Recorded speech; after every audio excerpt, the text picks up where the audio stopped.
before is the closed book portion will be, what's the right word for it? It'll be in Canvas, and it'll be mostly multiple choice. And that's really just to turn around the grading. The open book portion will not be. That will be traditional, normal, and reflecting what we've been doing in the homework. Your last required homework assignment is due tonight, right? And I'll put up some optional for some of the material that we're covering towards the later part of the class. That won't be required. You don't even have to submit it. But if you want to play around with some data and you want to take a look into things, you're more than welcome to do that. Any questions? It's good to be back. Yeah, Jackie. No. Yeah. No, sure. I never got extra credit mentally. If someone gives me a decent argument for it someday, I'll reevaluate, but it never made any sense to me. Yeah, Mateus. What was I what? What was I filming yesterday? Oh yeah, for some reason, like I do all things manatee. I don't know, someone writes Trump in the back of a manatee, I'm doing interviews on it. Lots of manatees have died this past year. I think that was like my 7th interview on it in the past 2 months. So it's manatees. Yeah, no, it's good. And you guys will make your own decision about whether and how you want to address that. But in all sincerity, you guys are more of experts about science than pretty much anyone you're ever going to interact with. And as a result, your ability to communicate what science is saying, what it is not saying, what it can do, what it cannot do is absolutely critical for other people to understand and make sense of. And as you may or may not know, people don't really pay attention to scientists. I know it's shocking, but they're not looking at scientists as like, that's who I want to listen to. Because we don't. We listen to who we trust. So things like the pandemic, things like climate change, things like evolutionary biology, you're the one with the information. The connection to this is I do these interviews mainly so that at least there's a chance where some decent science can go out. And they don't like it when they interview me because why are the manatees dying? We don't know. Why don't we know? We haven't done the science on it. Why are we doing the science on it? No one wants to pay for it. You know, it's not a great interview per se, but it actually gets out a real answer in terms of science and a real answer in terms of what we understand and what we don't understand. So as you have these opportunities, whether they be in your household, whether it be out publicly, decide whether you want to engage it. The only thing I could say is, again, no one has the expertise than you do. And they really don't. Make sense? Yeah, so yeah, that was fun. Any other questions before we get started? All right. So this is the last of our, let's call them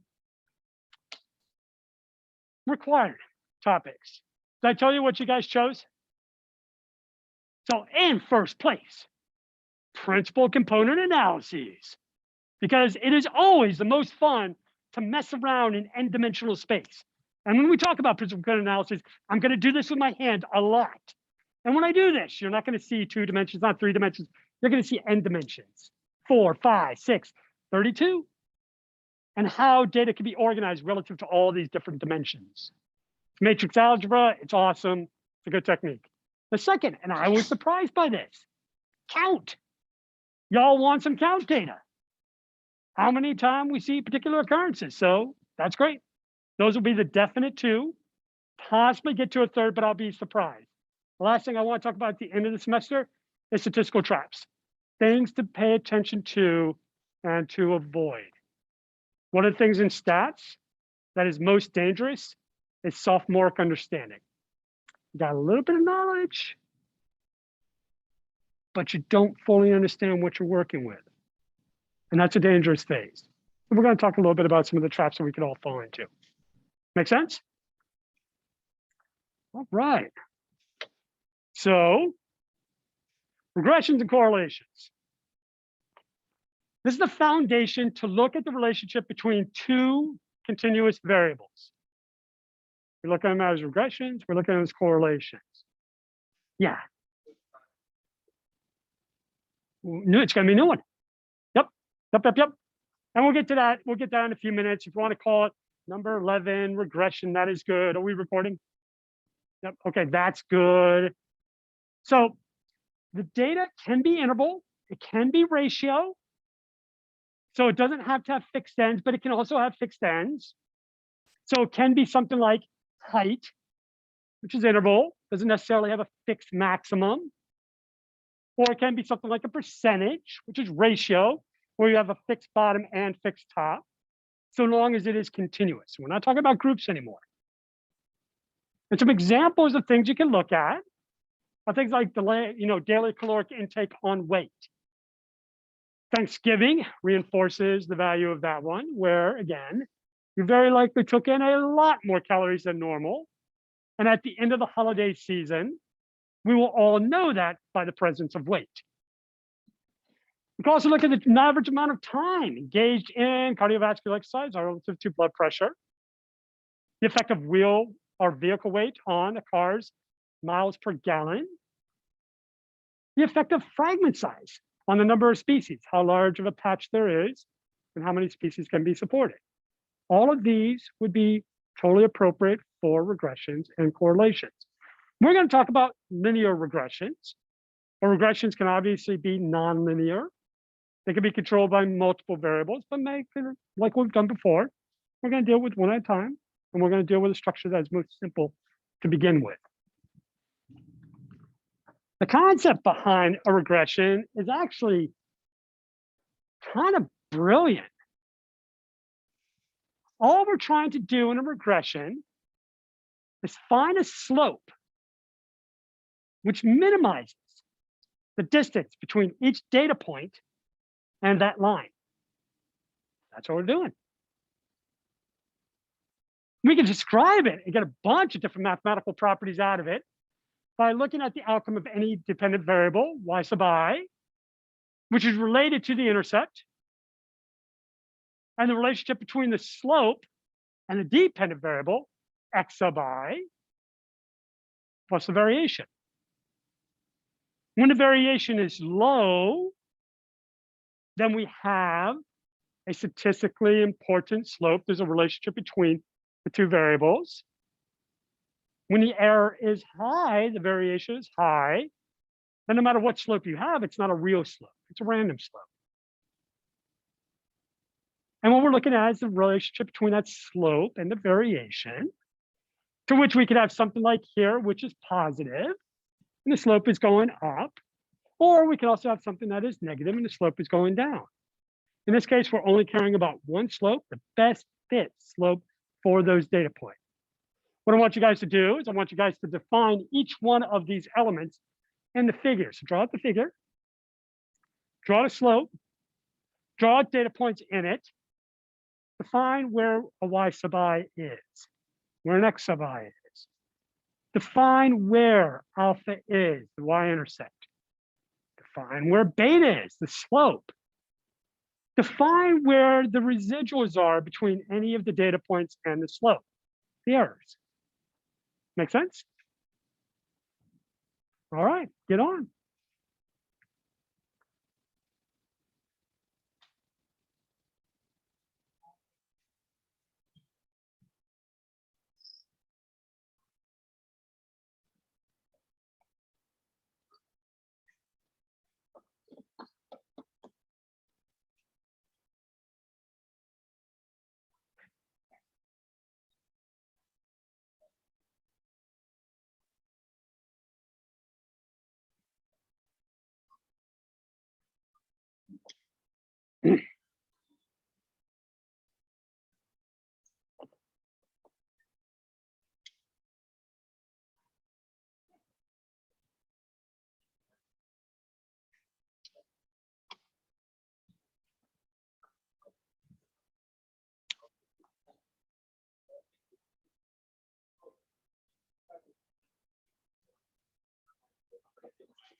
That's clever. Yeah, it works.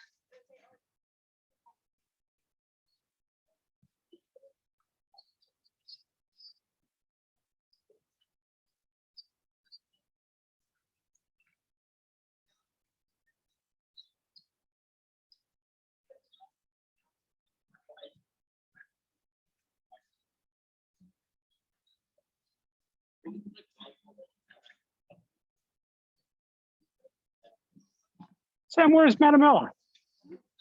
Where's Ella?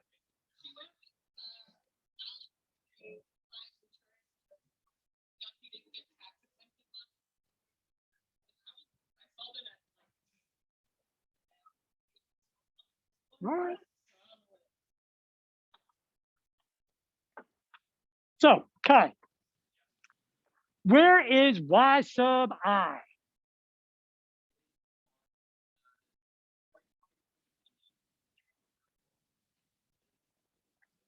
Okay, so that's y. Yep. The whole axis is y. Where's y sub I?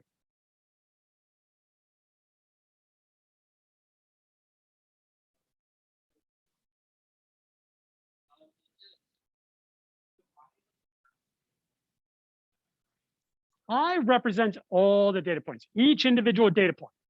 So y sub 1, y sub 2, y sub 3, y sub 4, up through y sub n. To reflect that entire series, you just call it y sub I.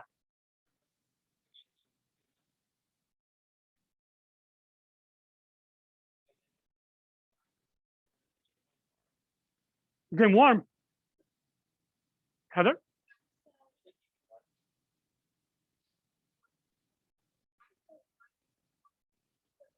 Yep. Yep. So y sub I is each of the y values.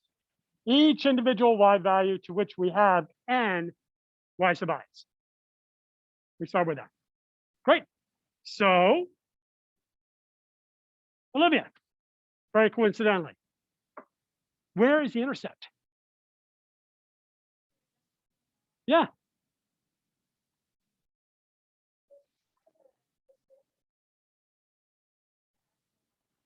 Okay, good point. So the slope as drawn doesn't intercept any of the data points, nor does it actually intercept the y-axis. Where's the intercept? You gave the answer. You just don't know it yet. So the drawing is just a visualization of the slope. The slope goes infinity in both directions. So the intercept is where the slope crosses the y-axis. And you kind of think, if you're going to mathematically define each of the y sub i's, you need to start by where does that slope cross the y-axis? If it crosses above 0 or below 0, where does it actually cross?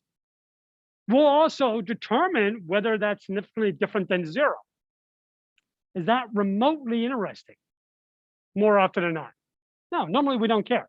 We calculate it as part of our calculations. We could say whether it is different than 0, but for the most part, we don't care. What is important for us is to predict each of these y sub i's. We do need to know where the slope crosses the y-axis. That gives us a starting point, a reference point. Make sense? Good. Yes, Kai?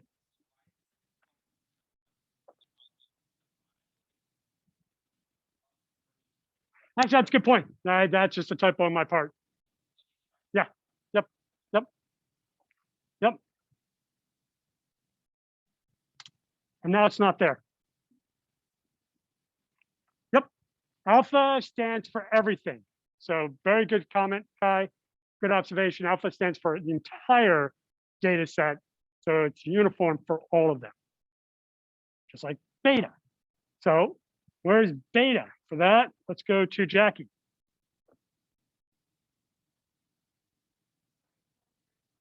Where's beta?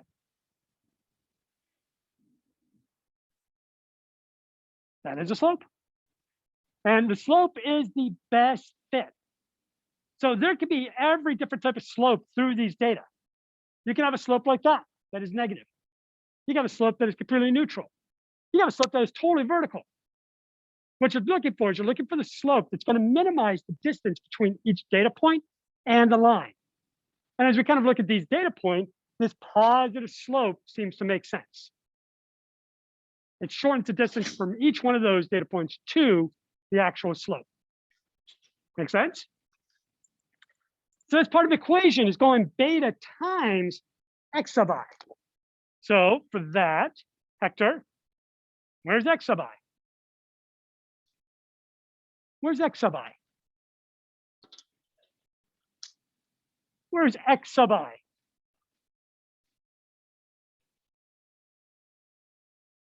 So the total predicted variable is x. What about x sub I? Yes. So just like y sub I is where each data point is along the y-axis, x sub I is where each data point is along the x-axis. So each data point has its own x value. To represent the composite of that for all the data points, it's x sub I. If you want to know the particular value of along the y-axis, you need to know the intercept, you need to know the slope, you also need to know the x value. And that'll give you a predicted y value. And then last but not least, Alexa, where's E sub I? Perfect. E sub I is the difference from each individual point to the line. Points that are really close to the line have a very small error term. Points that are really far away from the line have a larger error term. The particular value for any y is the sum total of the intercept relative to the slope of that x relative to the amount of variation. Gives you those points. Does that make sense?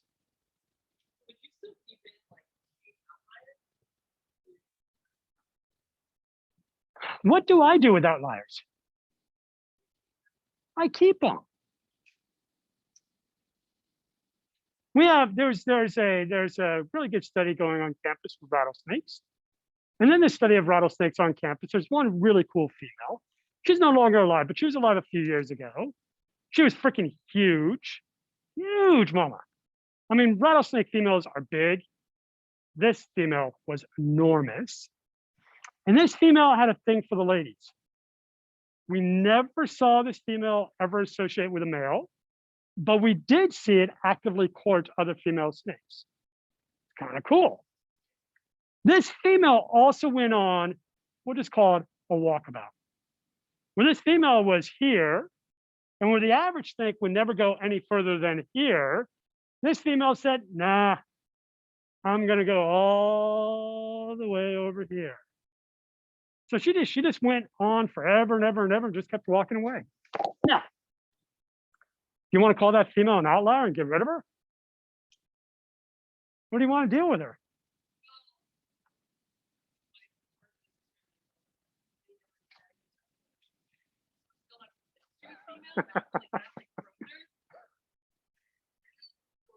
Okay, but in my statement, I'm going back to my statement. She's kind of cool. You don't want to lose her. Yeah. No, it just shows that you have error. So if you have an outlier, you just have more error. Because it's just variation. Error is another word for variation. Variation, error are very synonymous, and it gets confusing. And I apologize, it just kind of dawned on me as you were saying it. It doesn't mean wrong, it just means variation. Paul? In fact, there's a very important part of linear regression that tells us a measure of variation, and therefore gives us what is called an effect size. And that effect size is key, okay? That's the effect size. That's our measure of variation, and that is essentially our measure of error. Now, in this case, I wouldn't want to describe it as error, because I want to describe it as how important a variable is. We'll get to those in just a bit. How much of the variable is explained by the variation, by the error. Great questions. Any more? So again, I really like this because all these elements are kind of described well. We have our y and our x. Each y sub I is just where that value of data is. Each fxi is where that data is. We have our intercept, which is just the imaginary line going all the way down to across the y-axis. And you kind of need that because, again, you need that starting point. Where does that slope begin? Because that gives you a reference for each of your data points. We have our slope. It could be positive, it could be negative, it could be strongly positive, it could be very weakly positive. It could be almost neutral where it looks flat. That could still be important. Then we have our error terms for each one of our variables, the distance between the actual data point to the overall slope. The combination of those are what give you the predictive value for y. When there's a strong association, you have a strong predictive value of y. When there's a weak, you have a less predictive value, okay?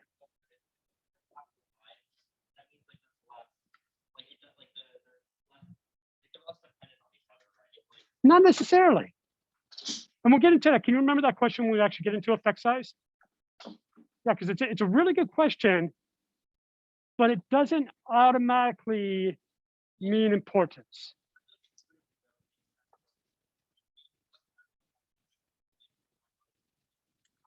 Let's get into that in a bit. It's actually more to do with scale than it is predictive power. So we good? We got the basic idea? All right, so I want us to use these guys. Ella and I have been talking about them recently, make me happy about them again. So I want to talk about these guys, burrowing owls and the Cape Coral burrowing owls. Anyone live up in Cape Coral? Anyone have a neighboring burrowing owl? Yeah, and how cool is your life because you have a neighboring burrowing owl? Yeah, and therefore your life is better or worse because of it. Yeah, exactly. Exactly. These birds are flipping awesome on so many levels. One, they're native to the area. Two, they dig their own burrows. Three, they're now doing much better in cities than they are in their normal range, which is the central prairies in Florida, much higher densities in the cities. Why exactly? We don't know. Four, they fish. They collect dung. They put the dung directly in front of their burrows. They wait for insects to come in to the dung, and then they just eat the insects. I mean, come on. That's just cool, right? Look at animals. Well, in Cape Coral, there's also one of the largest, most dense populations of them around, which is kind of makes sense because Cape Coral is a weird environment. Now, more often than not, cities are very poor environments for wildlife, whether it be a large city or whether it be a suburban environment. And for a variety of reasons, it changes that habitat to be a human habitat, reduces the diversity of structures in that environment, and normally is very different than the surrounding environments. So animals like Florida panthers and sea turtles do poorly. Florida panthers primarily through fragmentation and roads, and sea turtles because of a lot of the extra elements we have in an environment like lights, which disorient the animal as they come out from their hatching. Some animals, though, do much better. Purple martins are exclusively associated with people. They need us specifically for their lodging. They live in large communal nest structures, and they're almost exclusively associated with objects that we put up. And this was done long before Europeans and Africans settled here. You know, it was indigenous cultures that would basically set up these gourds, and the purple martins would use them. And therefore, you find them almost exclusively with people.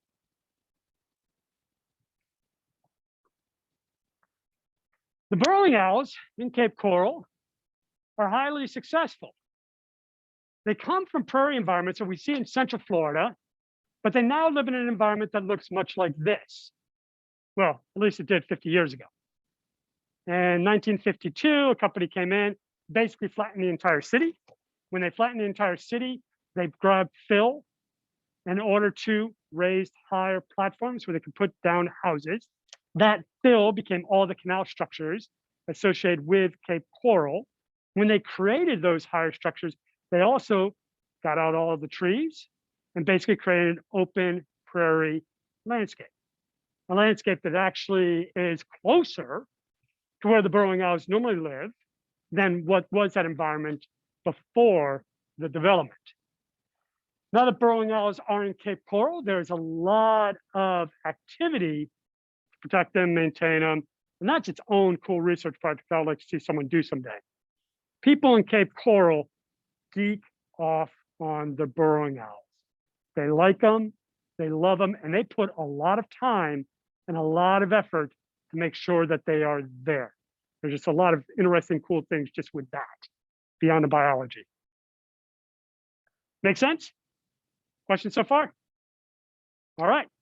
So, one of our students, and I'll show you, actually, let me do one thing.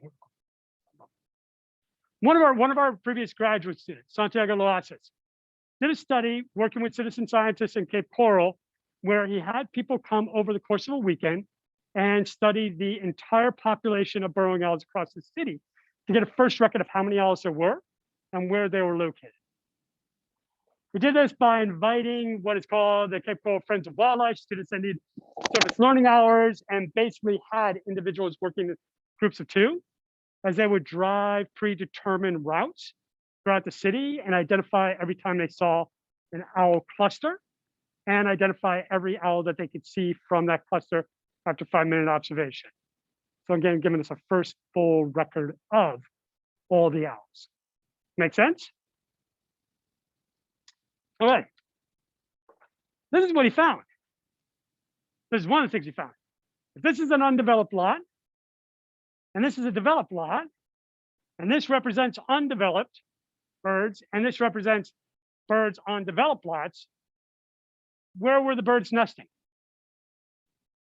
Undeveloped lots. And what you're looking at here is you're looking at neighborhoods, which will randomly define sections of Cape Coral.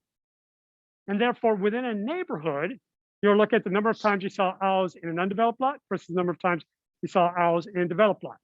That's why this figure in this analysis is paired. Each line represents a neighborhood. And then the pairing is the number of owls on that undeveloped lots versus those developed lots. Make sense? Questions with that? Anyone surprised by this? Nope, not me either. All right. So the question, though, is they go on undeveloped lots. Do you find them more often in areas with sparse human development, like this, which is a top-down version of Cape Coral up in the north? You got the canals, you got the FUP land, you have some development, but you got a lot of undeveloped lots in there. Or do you find it in more dense neighborhoods, where again, you have everything chopped down, you have the canals, but here the majority of the lots have a house on them, and there's only a few undeveloped lots in the neighborhood.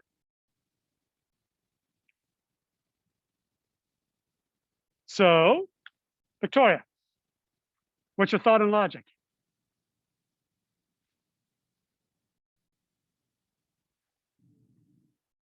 Here?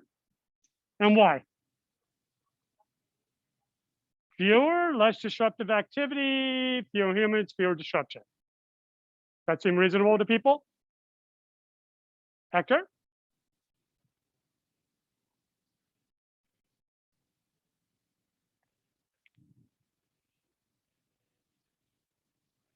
Mm-hmm.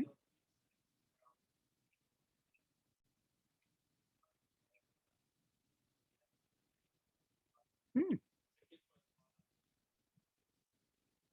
One more time.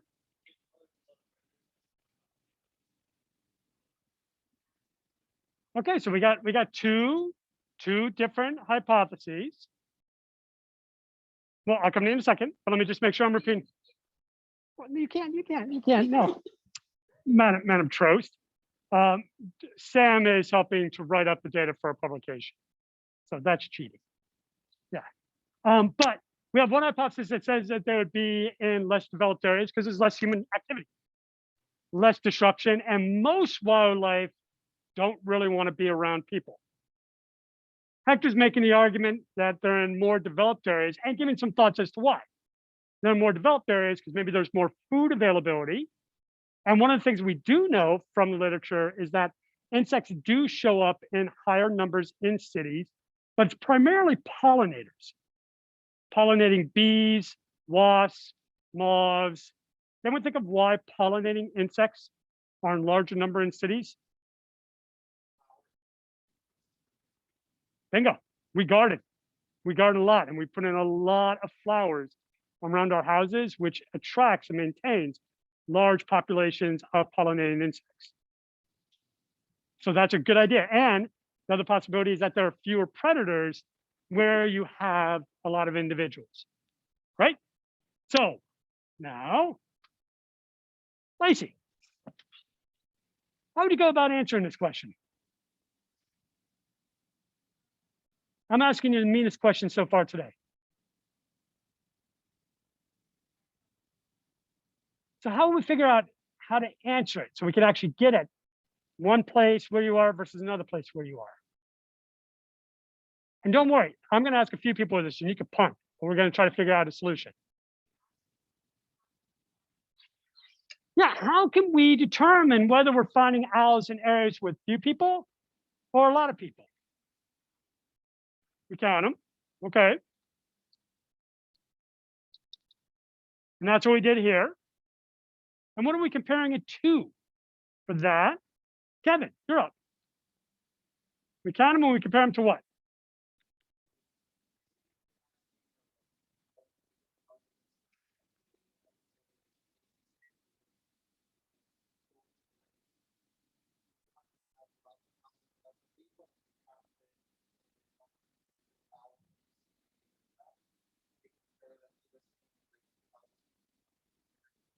That sounds fair.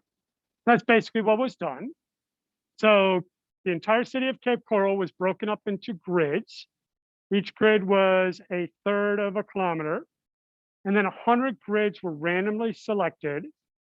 And then we did exactly that. Within those random neighborhoods, these grids, we identified how many owls there were and how many of them were present relative to the number of lots, percentage of developed lots, the percentage of undeveloped lots. Make sense? Okay. So what I want you guys to do is go into Canvas, grab the owl_GIS data set. I want you to set up your project, code, data, output.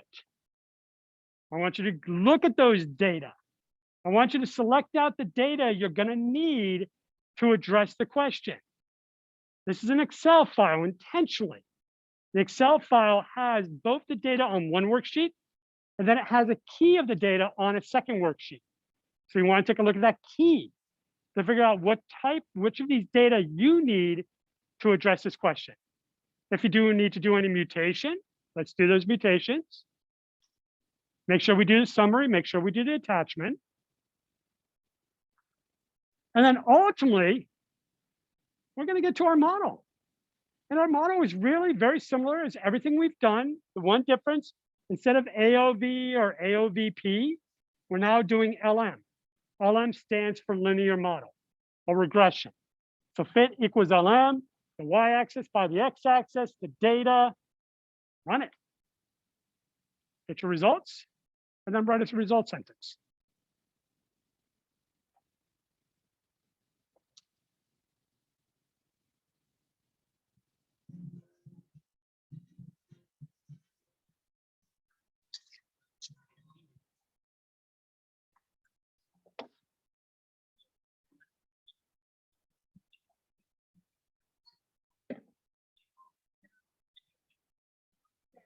You can tell the guys in the chat to do a max that if they want to answer a question, just to yell out, but I'm not going to call people virtually because it's just too clunky.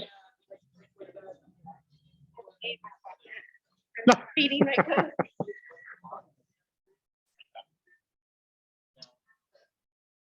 I was going to ask you, Joseph and I talked yesterday about in the spring, and I'm doing like an independent study of this like analyze. So we have like Yeah. credit. Yeah. Probably 2 to 3 credit hour time once a week. Is that going to work for you? Yeah. Okay. I think so. Good.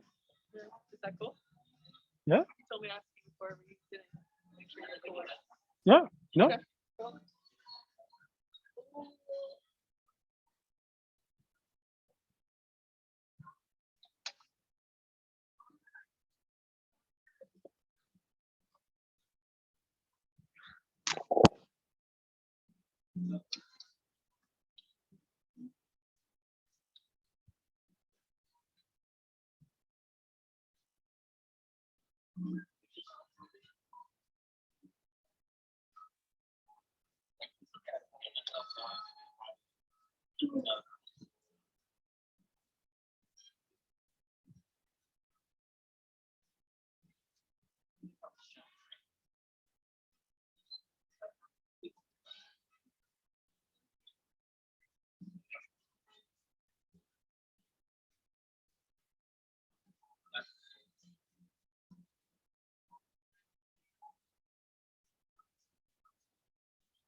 But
you know where they're at?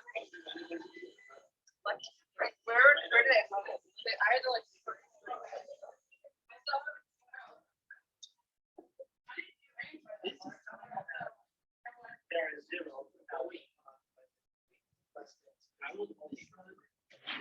This theta is a little what we don't want to, but I'm not sure how to interpret it. So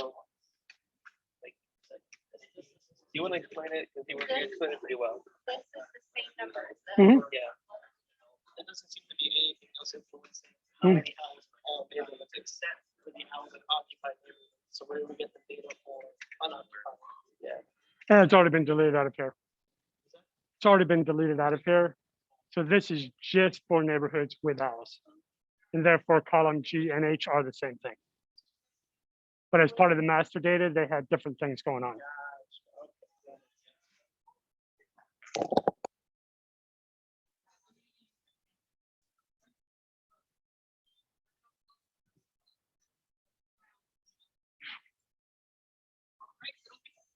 It would matter. No, I think it does. Because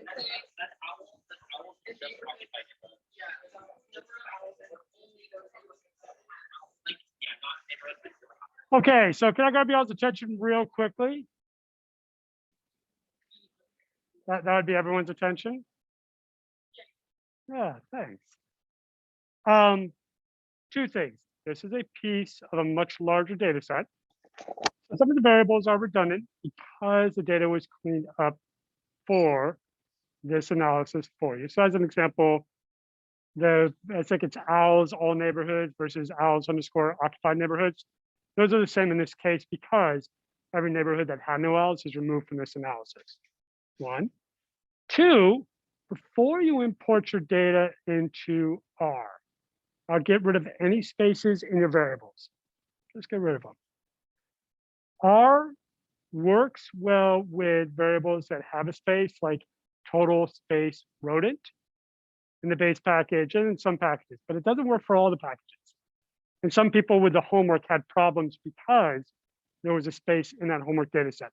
Just get rid of it. Just fix all the variable names to have no spaces. You could use an underscore or just make it collapse into all one big word. But yeah, get rid of it. We need a few more minutes. Yes.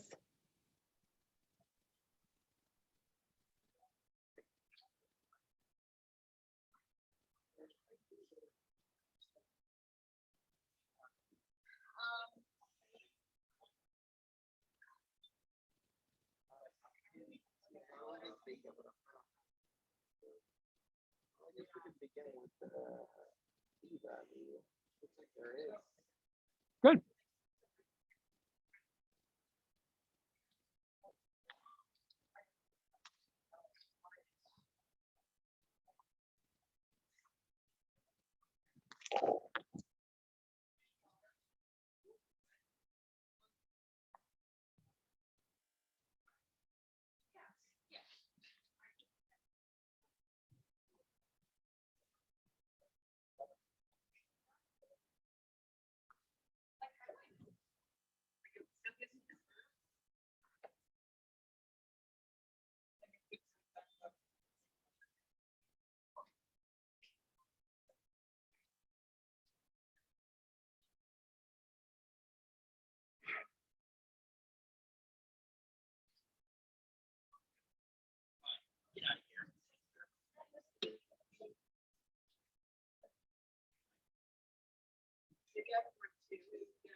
I just saw your text. I'm glad you stepped in. yeah, I was on the wrong floor. Oh, I saw on the first floor. I was like, Oh, that's bright. Well, good.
That's intentional.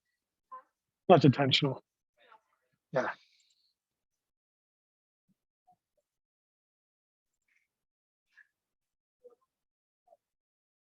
Mhm.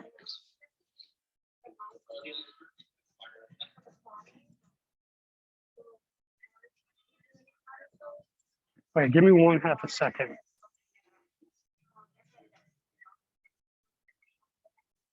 So what are we talking about? So my theme for the DG pot, we're putting it after the body. It's kind of funny if you think about it for 1/2 a second. Yeah. No, it's yeah, that's fair.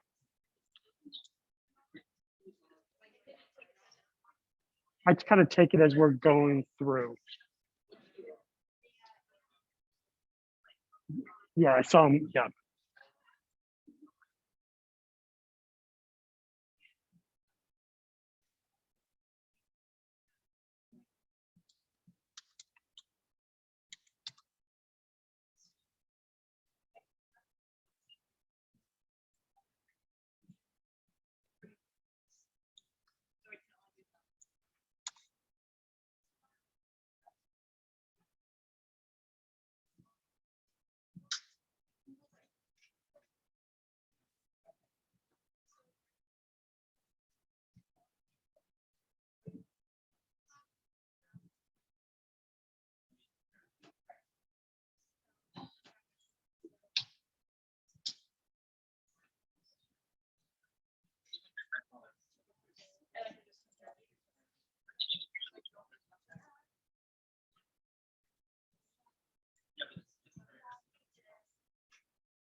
Okay, let's actually take a break for a second, get together.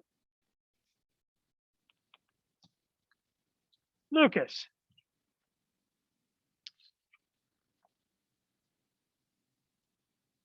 Why don't we load our packages the first thing when we start running our scripts?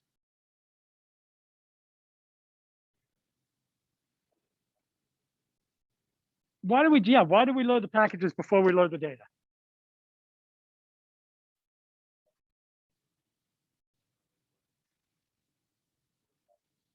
Yeah, so that R knows what packages we're going to need for this session, and they're all there. We do that right off the bat. The closing code, we do at the end. So when we're done with the script, we add in the closing code. This is another one. This came from Max. It's actually really nice to just clear off all plots. So you might want that in your closing code as well. So you clear out the environment, you clear out the console, you unload every package, and then this one right here, the df.off, df.list, RStudioGD, that will clear out all the plots. So again, it just kind of wipes everything clean before you shut everything down.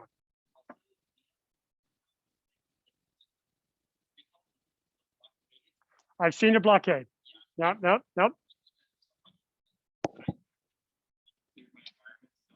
Yep.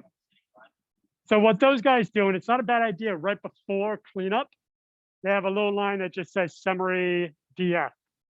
So that they have to, that hits, it doesn't do anything, but it keeps them from accidentally just starting to delete everything. So it's clever.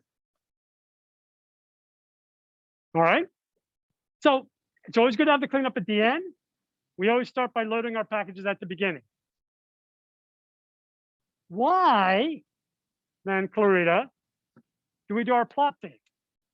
This is going to be a theme for plotting, and we're not doing any plotting yet at all. Before we load the data, create your theme. Why?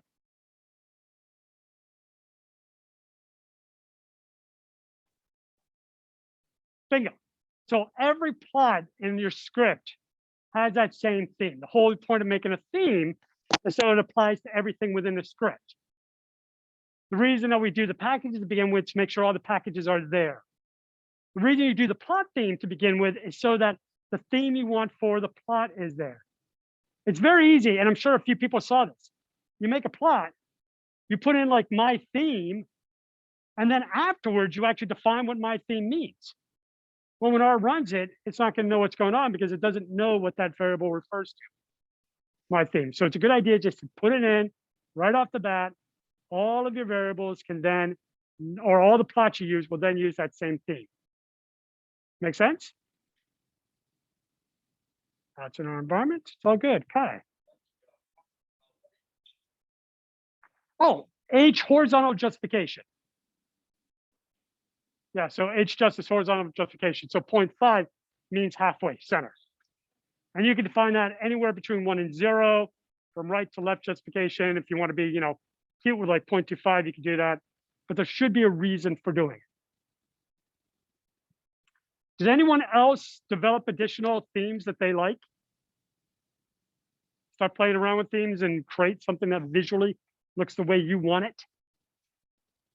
No worries. If you do, though, give me up. We can start using it.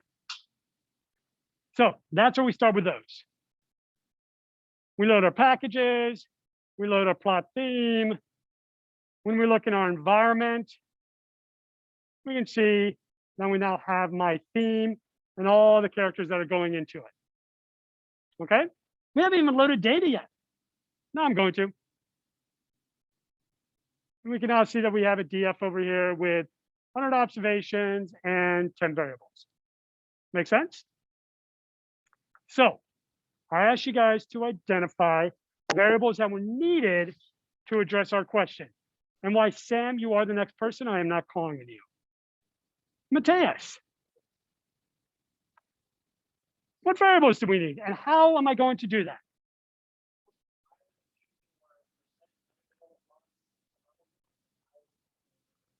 Okay, so how am I going to do that? Tell me what to do.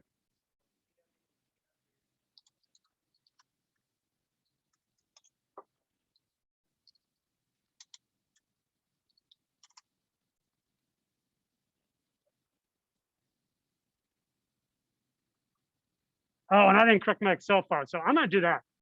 So I apologize. I'm going to take a half a second. I'm going to clean up some stuff.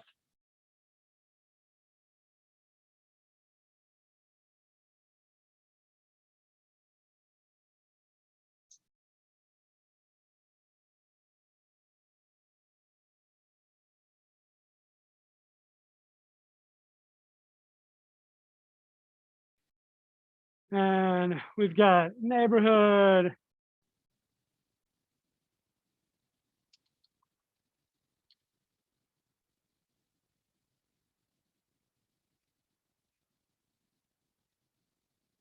Is replace in a PC. Anyone see it? Find and replace. Find select. Let's go to replace. Let's find all those. Find next. Replace all. Save, close. Save. Oh, you're not being nice to me.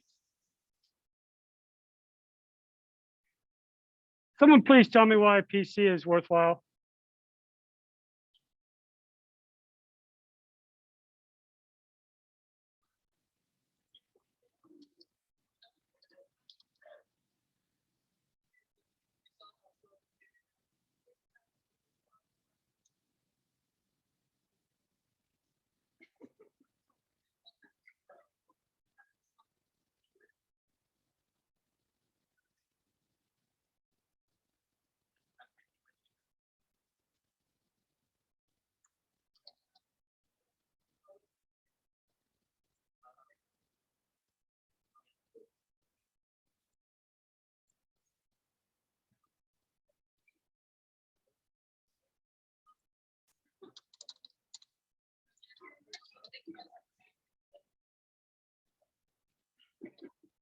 Okay.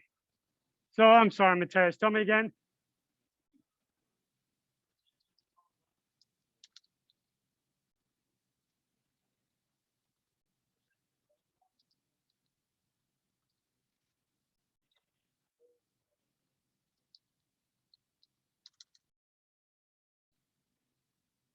All right.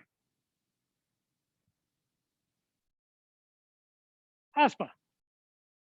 These seem reasonable to you?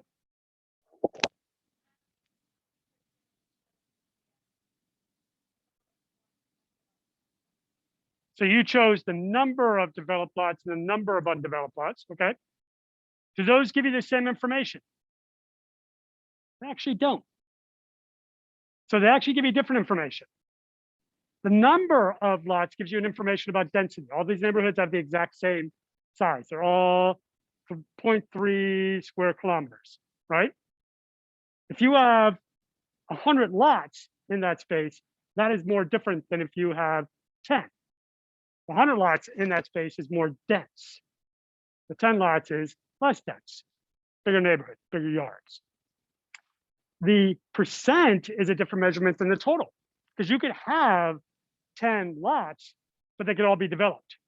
That would be 100% developed, 0% undeveloped. You could have 100 lots, but only 50 of them are developed.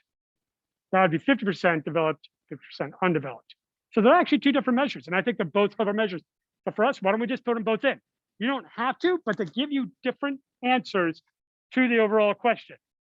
So you have, what did you have again, Aspa?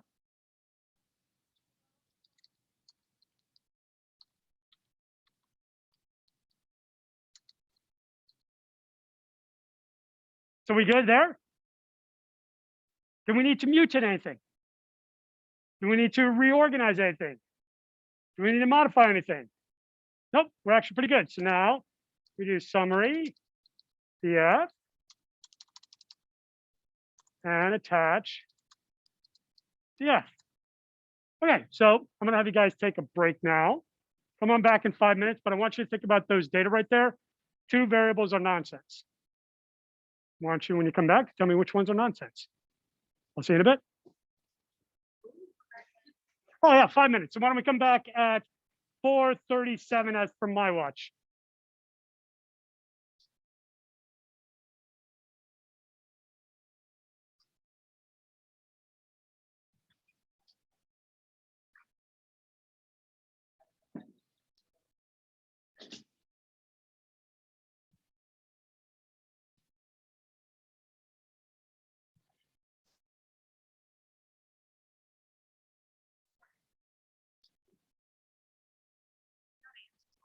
Yeah, of course.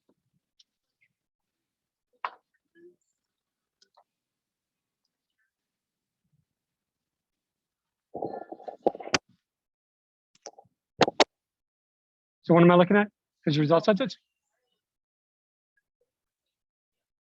No, hey, that can count. Yep, that's good.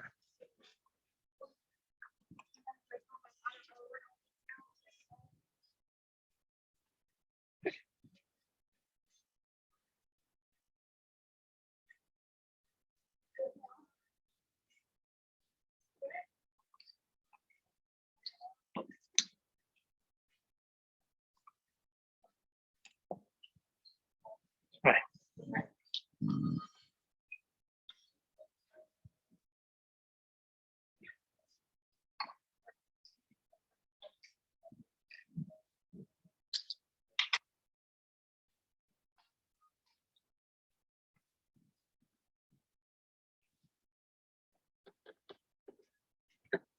How was your Thanksgiving? What'd you eat? Yeah, but there's different ways of making turkey. Right? Okay, I kind of thought you might be a fried turkey person. Well, you have goat hay in your pocket. It's kind of screaming fried turkey, don't you think? And yet you pull out more goat hay.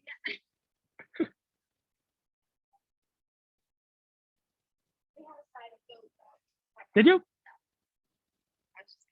We used to have, when I lived in Jamaica, we would have goat jerk, right? And it was always fresh. You know, so the goat would be slaughtered that morning. We'd be eating it by the afternoon. It I was. had curried goat, and I didn't really like it. It's too You don't eat your goats? Oh, that's right. dairy goats. My wife has a true visceral hatred. I love it. Yeah. So we've had this conversation before. Maybe I'm not surprised because I don't get to talk about goats very often. Yeah. There's like at Ross University on St. Kitts, there's the whole like they go out to different farms and most people have goats and I'm so excited. Good. So excited. So you're gonna have a good time with goats. When do you leave? Next August, Oh, so you don't. What are you doing during the spring? oh, I'm just gonna work Okay. and chill Okay. and like maybe actually start reading books again. Oh, I love books. I know. They're I kind of haven't nice. read in years. Yeah, they're kind of nice. They're kind of nice. I'm like so busy all the time. We used to unwind by reading at night. I'd read to my wife. You now unwind by just putting on a few minutes of TV and falling asleep that way. You know, I think the sleep is a little easier. I used to read a book before I went to bed, but now I'm just like knocked Yeah, out. yeah, I get like 2 pages in and I'm out. yeah, yeah. It makes War and Peace very slow.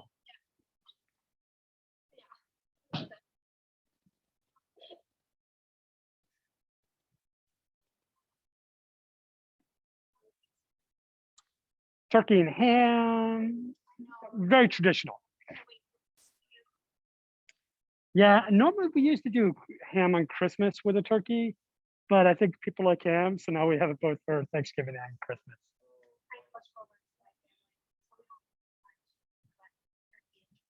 Yeah. Turkey and chicken are good. Good, but it gets very boring. Yeah, sure, but there are this thing will not stay in today. You know, can you not fry it? So you can My mom actually air fried. air fry is pretty good. It is pretty good. And I like sauteing in olive oil. And you can fry it in olive oil. Yeah, like pans. Yeah, pan sear it, and I mean, it's good. it's boring, let me tell you. My boyfriend's French. No, it's excellent. All right. Samantha Trost. What two variables in line 22? This foolishness.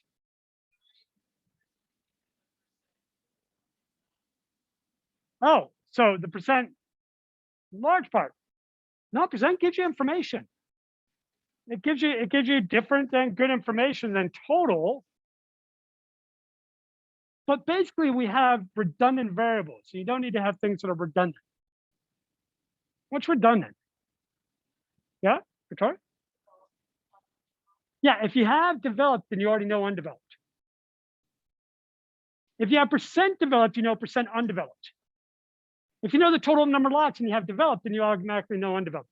So in that case, you just want to pick one or the other. Do you want to describe this in terms of owls relative to developed lots? Or do you want to describe this in terms of owls relative to undeveloped lots? And that's a choice. It should be a logical choice, but it is a choice. So Mateus and Aspa, I want you guys to make the choice. You guys set us up. I think the variables are good. Let's just either do a focus on developed lots or focus on undeveloped lots. What makes more sense for you from the perspective of these owls and their distribution?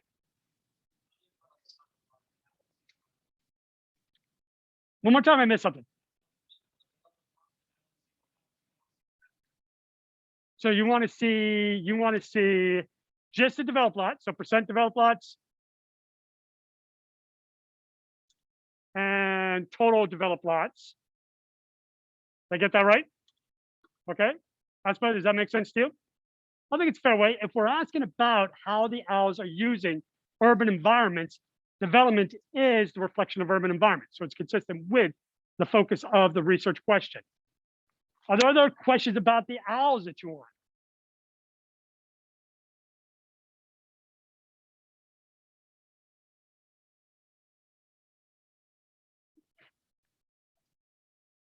You may want to know about the adults and juveniles. What do the adults tell you? Potential breeding population. What do the juveniles tell you? Who is breeding? So they're both potential indicators. They're both potential information. There's no reason not to put them in.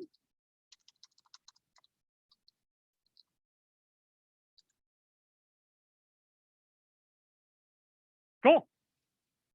So I'm going to pull back here. I'm going to reload all the data. I'm going to redo our DF. We get our summary, and we get our attachments.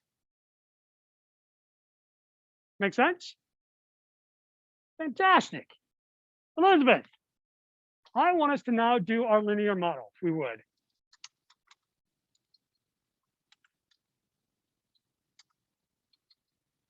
Can you remind me, why did I just write line 26? Yeah, how do I find it? Yep, and you have it indexed right here.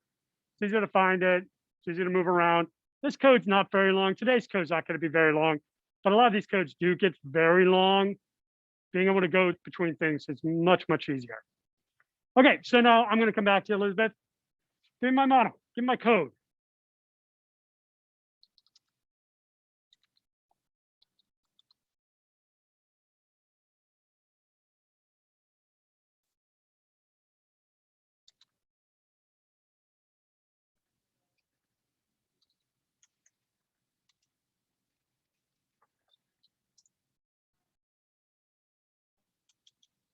Good. What is a matrix? And for that, I want to go to Ella. Because in the notes I gave you, I just had data equals matrix. And I put the matrix in red just to remind you this is one of the things you got to figure out. What does matrix mean? Yeah, it's your grid. It's your grid of data. Yeah, that's what it refers to. So in this case, what do we always call our matrices? Always DF. And why? Data frame. And why do we not change them? Hector. It's so confusing. And then you have to rewrite everything. And you got to very carefully make sure you're using the right name. Just make everything DF. You can just sort of use it. Now, there are times you're going to have to make some adjustments if you have multiple matrices working in the same set of code. But that is not biostats 1. Not at all. We're just doing one data frame at a time. All right. So we all good with this? We think Elizabeth's on to something? Yep. Actually, why don't we do something else? I would like to know, since we're here, Paul. Nope, sorry, Matt, you're up. I would like to know what research question we're answering here.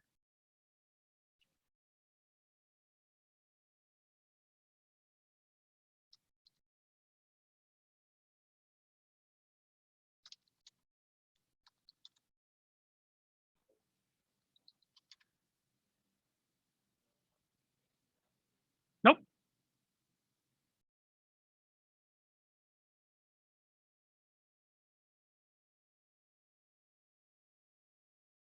That's fair. That's totally fair. Hey, Paul, you're up, buddy. Research question. What research question are we answering with Elizabeth's model?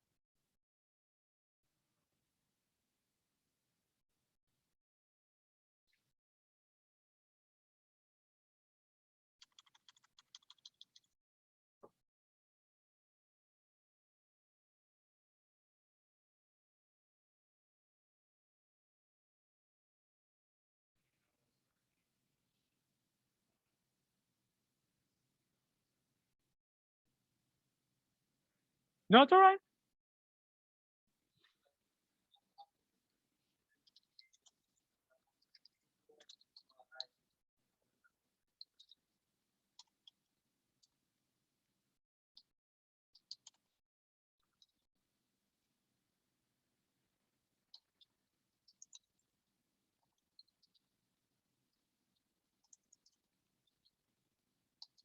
Yeah, I'll give you that.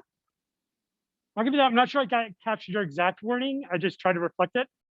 And I'm not sure I like my wording. I think my wording's a little bit uglier. But yeah, that gets it basically. We're looking at the degree of development. The degree of development in the neighborhood and how that influences the number of owls. Yeah. This is always a good idea. We verbally stated, and more often than not, I've told you it, but each one of these models answers a very specific question Knowing that question is critical to knowing what you've actually found. So why didn't I do I the have a 4 halves? question. Sorry. Would my research question work? How are owls distributed at different life stages relative to urban development? Can you repeat that, Heather? I'm assuming that was Chloe.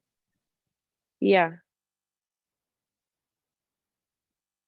Oh, this is going to be terrible. No, I'm going to take it off I my put head, it- my earphone. I put it No, in the go ahead, chat. Chloe. Oh, Okay. how are owls distributed at different life stages relative to urban development? Oh, I like that question too. Is that the question we have here right now?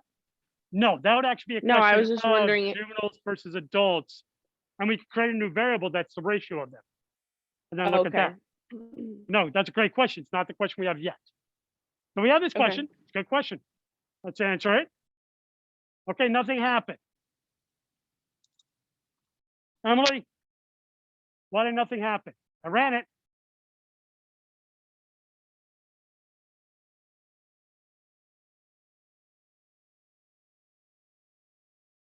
You can see the model got run to bottom. Nothing happened. I got something over here. Looks like a lot of gibberish.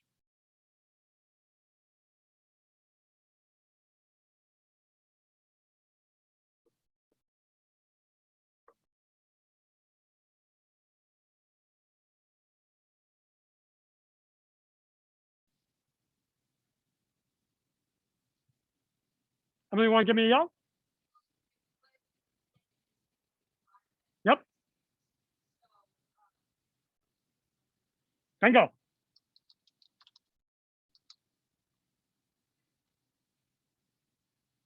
So we run it. This is what we get. This is one of the few times where I think R gives us a little excessive information. And now what we need overall. Some of the things that give us residuals, median, stuff like that, all great. Intercept, we go across here. Here's our p-value. Our p-value is not different than 0. So this is one of those rare cases where our intercept is around 0. It's kind of cool. We get percent development lots. We go across. We get a t-value. We get our p-value. We get a small p-value. None of this is of interest to you. All you care about is this bottom part right here. We get an R squared value of 0.1. We get an adjusted R squared value of 0.9. We get an F stat. So we get the same thing we got before, an F value, 11.14. We get 2 measures of degree of freedom. The first measure of degree of freedom, that is the slope. And because it's a linear slope, it has nothing else besides beta. So it only has 1 degree of freedom. That's it. The second degree of freedom represents that overall sample size, 98. There are 100 data points. Remember, degrees of freedom are always n minus 1. If one's taken from the slope, it's still n minus 1. One's the slope, minus 1. You get rid of 2, you have 98 degrees of freedom. And we get a p-value. Emily, can I come back to you on this one? Is that a large or small p-value? 0.001. It's a real small p-value. So do we have a relationship or is it random? We got a relationship. Excellent. Excellent, excellent, excellent. Questions so far? So I asked for a I got a result large sentence. p-value.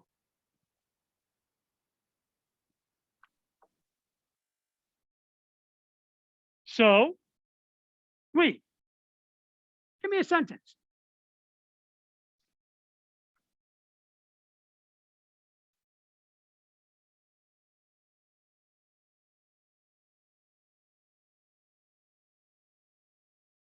I love your wording. But in regressions, we're not measuring differences. We're measuring whether something's related or not. Okay.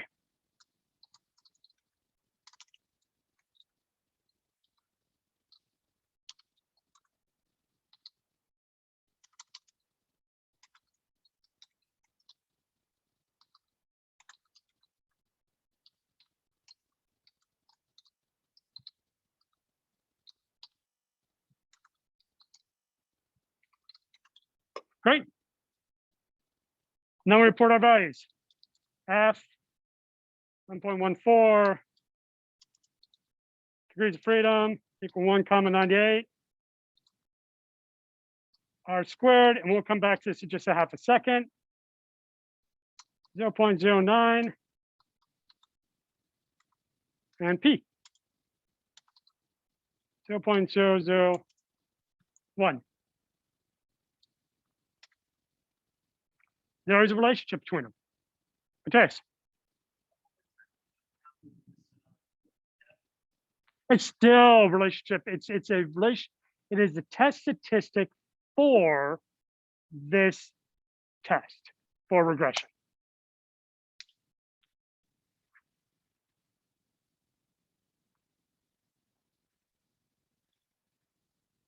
So far, so good.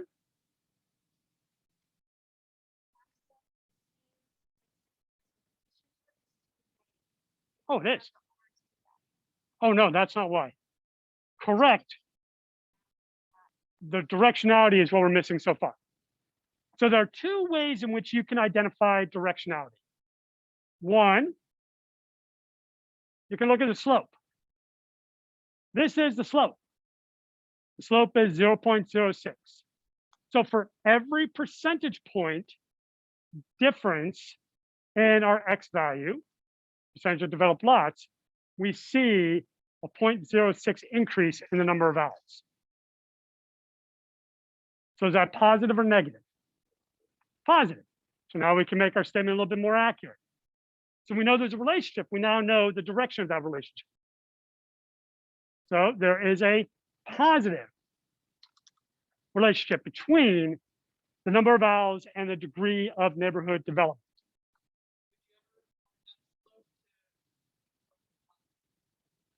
And there's a variety of ways in which you might do that. You may say something along the lines. For every 10% increase in owls, or for every 10% increase in the percentage of development, you see an additional 0.6 owls. And probably what I would do is actually identify where I get one additional owl. So like for every 16% increase in development. Okay? Nah. It's a good observation. Never worry about the intercept. And I'll take that back. I have never done an analysis where I care about the intercept. It may happen one day. Yeah.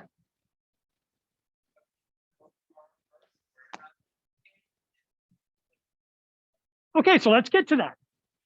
So now you are the second person who wanted to get into the R squared. Max just did it. You're doing it now. Let's get into R squared.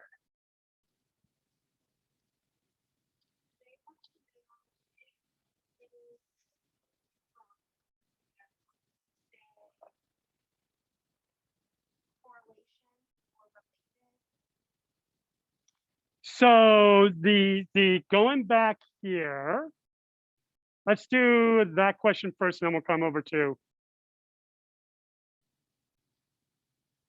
So when do you use the word correlation? When do you use the word relation? You use correlation when you don't think the variables are directly affecting the other. So where they're related, but it's not an influential relationship. Or when you do non-parametric statistics. And well, I'm not going to teach you non-parametric statistics at this point. I'll show you it at the last slide, but in that case, I just encourage you to use permutation. You use relationship when you think the independent variable is having an effect on the dependent variable, and or you're using a parametric approach or permutative approach. Those are sort of the two reasons. So if two things are just correlated, where really they do associate, but it's not meaningful. Like I think at the beginning of the semester, I told you about the fact that Inuits with sunglasses were showing higher rates of lung cancer, which is true. As a percentage of Inuits, who are the people who live in northern Alaska and in northern Canada, were wearing sunglasses at a higher percentage, the rates of lung cancer were going up. It is positively correlated. That is not why lung cancer was going up, though. the sunglasses were just an indicator of Southern influences, which included as well cigarettes. And when you saw more sunglasses, you also saw more people smoking. And that is related to lung cancer. So in that case, the sunglasses and cancer very definitely correlate. If you do non-parametric statistics, you should use correlation, because that's one of the problems with non-parametrics. And you should not describe slope at all. Like at all. You should just describe p-values and R value, not R squared. 2 reasons I would definitely encourage not doing correlations. Permutate, just describe it like you would. So in this case, we're making a statement by using the word relationship. And the statement is that density of the neighborhood is influencing the owls. And that you can definitely argue against and or demand more data about it. You can also stand on firm footing by using the word relationship because of the analysis. That makes sense? Good question. Not the question I was expecting today. So, effect size.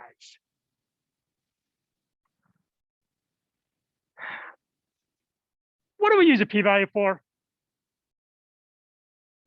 It's just a starting point.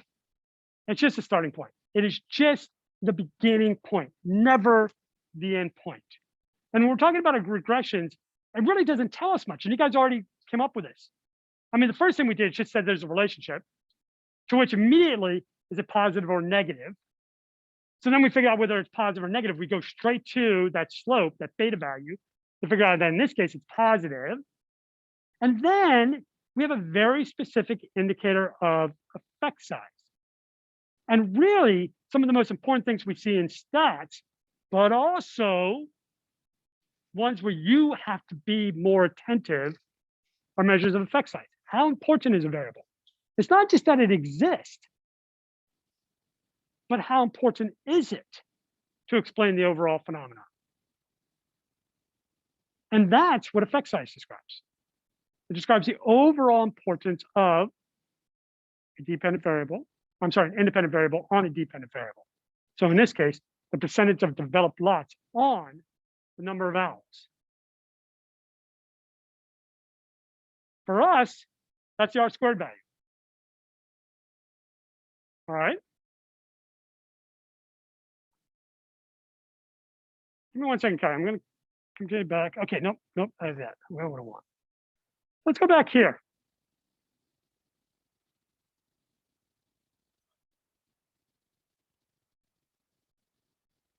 This is our effect size, the correlation coefficient.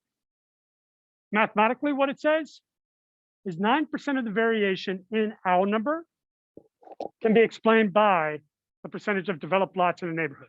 That's what it mathematically says. 9% of the response can be explained by the independent variable. 91% of owl numbers explained by other things. We don't know what they are. Now I ask you this question, which is a non-trivial question. Is that a large effect or is that a small effect?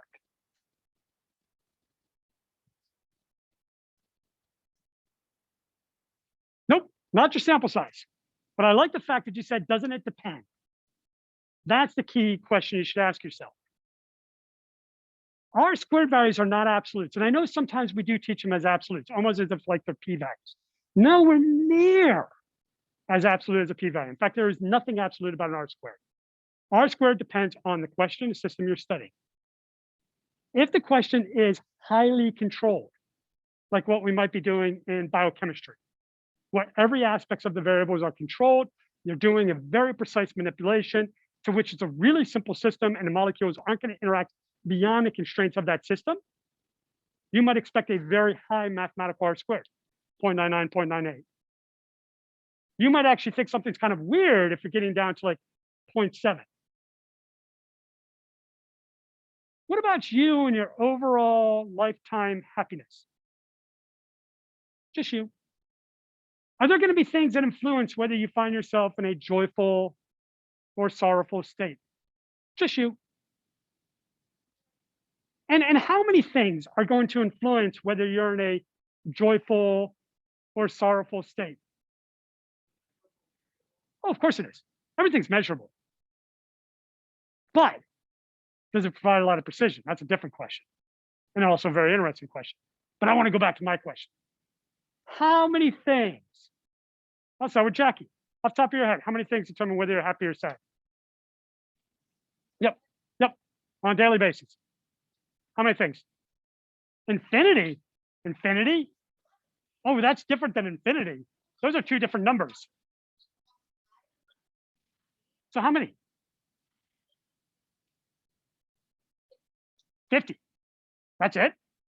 Emily. Yeah. What about you? Are you more complex? Are there more things that affect your overall joy? I did. I shamed her down to something else. I never said I was fair, did it? Did I? No? It's 50. Anyone else? More? Less? I don't know. What are some things? Give me some things. Give me some actually things. Good coffee. That's a good one. And in the afternoon. Oh, food's different. And good food. Absolutely. Sunrise. Oh, I like that. That's actually one of my favorite things. Did you get paid? Absolutely. What else? The weather. Is maybe you need a rainy day. That's actually making you happy. Maybe you need a sunny day. That might make you happy. What else? Lacey, give me something. Seeing an animal. Maybe you came across a bobcat coincidentally at the end of class when someone just yelled at you about the fact that they need to research bobcats. Like literally within 5 minutes. Maybe that might make you happy. Where the person in front of it described it as a little bear on their cell phone as they were live streaming it video, which also might make you happy as 2 separate episodes. What else might make you happy? That did happen after class on Tuesday. So I'm so glad I forced you guys to come to class so that I could have that experience, which also made me happy. That's 3 things. What made you happy? Give me something. Give me a variable that would make you happy. Something that would make you happy. No traffic. I like that. I like that. Especially no traffic during the season. You get one of those special days. Yeah.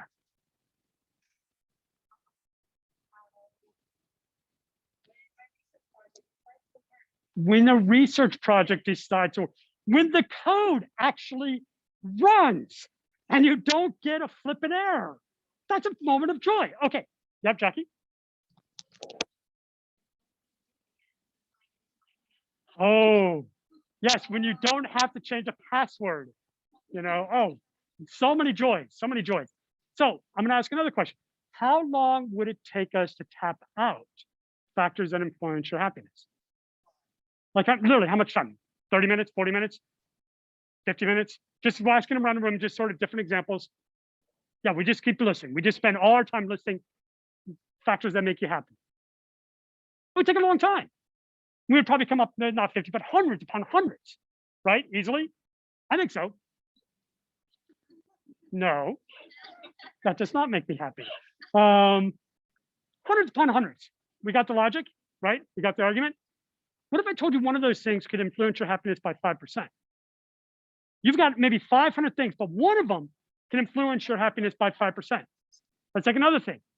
One thing you did in this class would influence your overall success in terms of your GPA by 10%. There's a lot of things that influence your success in this class. But one thing, if you just did this one thing, you would see a 10% improvement. Is that a big effect or is that a small effect? That's a very big effect because there's so many variables that are influencing the system. A 5% effect is a very large effect. If there's only 2 or 3 things influencing a system, a 5% effect is a very, very small effect. So it depends on the question. What is the effect size in this question? 9%. Is that a big effect or a small effect? What do you have to answer? What are the things we would expect to influence the number of owls and location?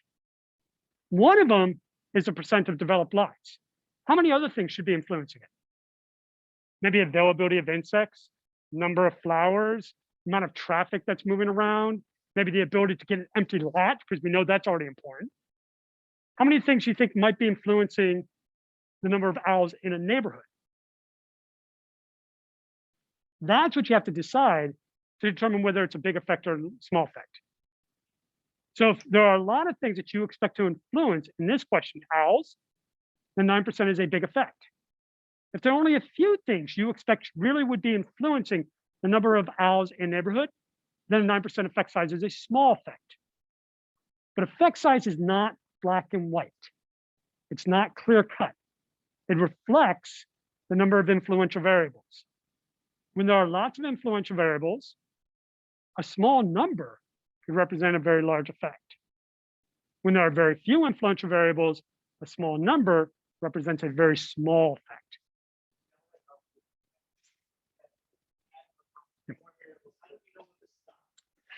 You don't really. You kind of have to think about the system.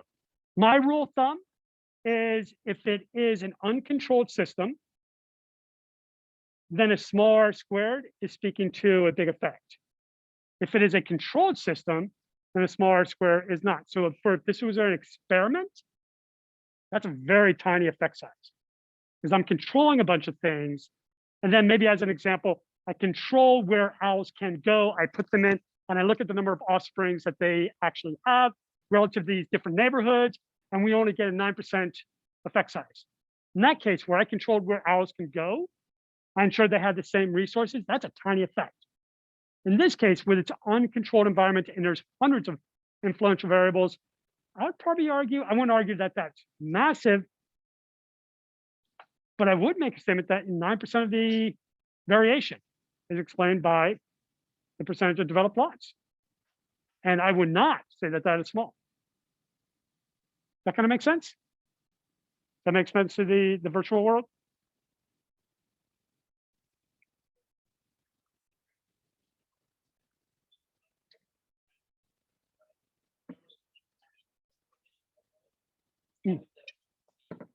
In a very simple system like a chemistry experiment, where everything is very, very tightly controlled. And as an example, maybe a particular protein can only interact with a particular shape of a receptor. I would expect in that sense to see a very, very tight association with like the number of available proteins relative to bonded receptors, right? As you add in more proteins, you should see a higher percentage of bonded receptors. And I would expect to see almost a perfect match, as it's probably likely associated with Brownian diffusion. And therefore, it just see the proteins moving across a environment, and it's just number of receptors is what's available. Very, very precise, very controlled system. Very high R squared is what I would expect, you know, and wouldn't surprise me.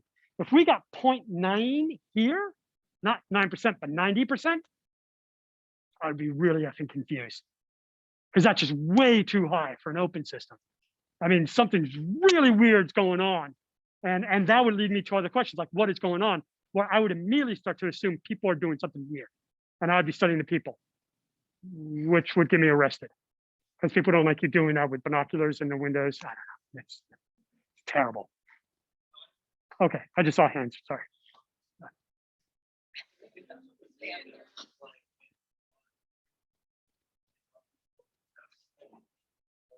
Yeah.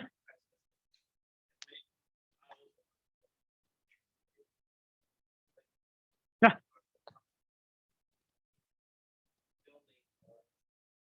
Or predation from the coyotes or any variety of things. No, it's a good observation. Those questions we don't know yet. So those are the questions that come out of doing different analyses. Yep. Any other questions with effect size? So when I see you tell me something about the effect size, you're also going to be telling me about assumptions you're making in terms of essentially how controlled this system is. If you automatically call this small, I'm going to be confused. Why? If you automatically call this enormous, I'm going to be confused. Why? So in this case, where you get an opportunity to like provide a justification, you've got to give a justification. And it's got to be reason, it's got to be logical. Make sense? Cool. Okay. We got a little bit of time, not a lot of time. So why don't we plot? These are two different ways of representing a linear model. One is going to represent an exact model. And the other one is going to represent a linear model. The difference in the code is really minor. It's important to pay attention to.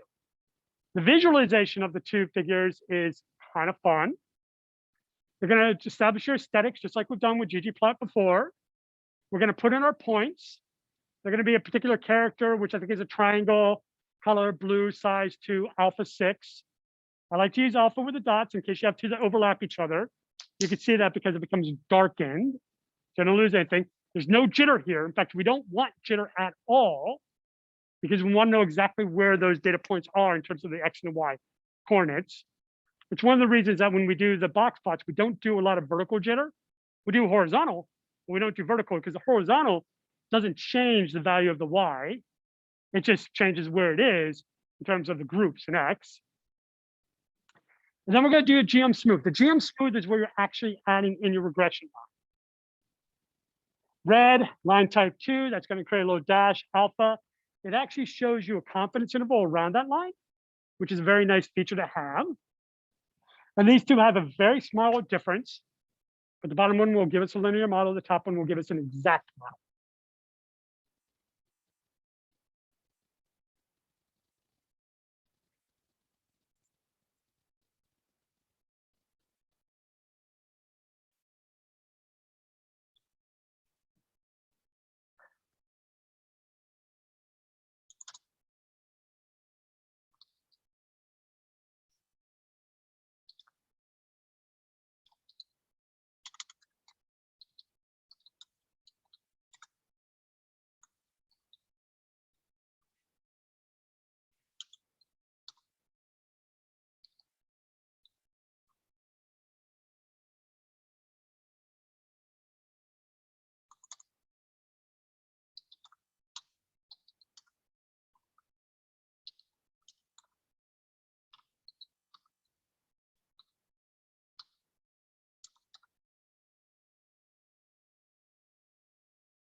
Is doing any more research towards like maybe next year he's going to continue his rattlesnake research? Not, he very well could. It's not clear, but yeah, he very well could. If he is here, yes, he is. What is planning on leaving? Yeah, you know. Yeah, he's had a good run. But no, if he's here, he's definitely going to.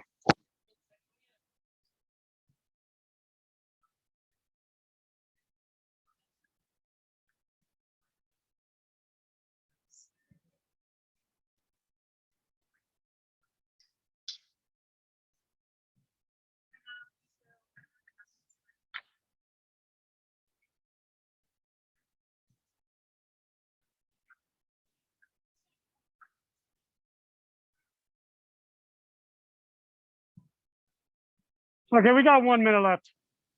I just want to show you these two. These are variables. I haven't fixed anything. Y-axis, x-axis. We have a lot of zeros, but we see sort of a positive slope. Notice that this is non-linear. This is showing different types of slopes, trying to fit a best fit model across. This is a very complicated model. It's also not what we just analyzed. Instead, we need to add this one line of code right here under our geom smooth, and that is method equals lm. When we add that, we get this. And we get slope, not incredibly steep, but it is consistent all the way through. One of the things to notice about this figure is this gray outline around the slope. That's your confidence interval of the slope. It means you're 95% confident that the slope is somewhere between this steeper version to this more shallow positive version. The best fit is the red line, but allows you to sort of get a sense of, one, do we see an overall similar trend with confidence that's always positive? In this case, we do. The more tight that gray space, the less error you have, the less variation you have. The wider it is, the more variation you have. So You said one time, so the first one is it's an exact model. It's not useful for us. Yep, the other one is the regression. Hector?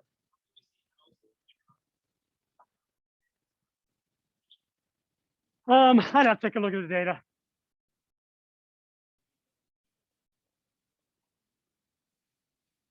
I'd have to take a look at the data. There are lots of data where there are zeros, but I have to take a look at what I gave you. Guys, have a good day. I'll see you on Thursday. There'll be a little bit that we're finishing up here, and then we'll start with our conversation of principal component analyses. People online, virtual, have a good day.